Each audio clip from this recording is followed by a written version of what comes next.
ইরানের চলমান যুদ্ধ পরিস্থিতিতে মধ্যপ্রাচ্যের বেশ কয়েকটি দেশের বিমান চলাচল বন্ধ রয়েছে, আর এতে আটকা পড়েছে এই রুটে চলাচলকারী বিমান যাত্রীরা। সেই তালিকা রয়েছে সংযুক্ত আরব আমিরাতও। সেখানে আটকা পড়া বাংলাদেশিদের দেশে ফিরিয়ে আনতে দুটি বিশেষ ফ্লাইট পরিচালনা করবে ইউএস বাংলা এয়ারলাইন্স। মঙ্গলবার এক সংবাদ বিজ্ঞপ্তিতে এ তথ্য জানানো হয়। বিজ্ঞপ্তিতে বলা হয়েছে, বুধবার প্রথম বিশেষ ফ্লাইটটি ঢাকার হজরত শাহজালাল আন্তর্জাতিক বিমানবন্দর থেকে সন্ধ্যা 7:20 দুবাইয়ের উদ্দেশ্যে উড্ডয়ন করবে।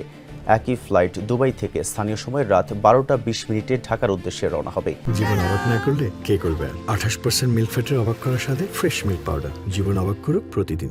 বিজ্ঞপ্তিতে আরও বলা হয়েছে, বৃহস্পতিবার দ্বিতীয় বিশেষ ফ্লাইটটি একই বিমানবন্দর থেকে বিকাল 5:15 দুবাইয়ের উদ্দেশ্যে উড্ডয়ন করবে। ফিরতি ফ্লাইটটি দুবাই থেকে স্থানীয় সময় রাত 10টায় ঢাকার উদ্দেশ্যে ছাড়বে।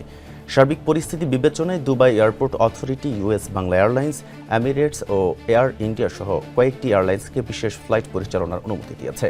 যেসব বাংলাদেশি যাত্রীর ভিসার মেয়াদ ইতিমধ্যেই শেষ হয়েছে অথবা শীঘ্রই শেষ হতে যাচ্ছে, তাদের অগ্রাধিকার ভিত্তিতে ভ্রমণের সুযোগ দেওয়া হবে।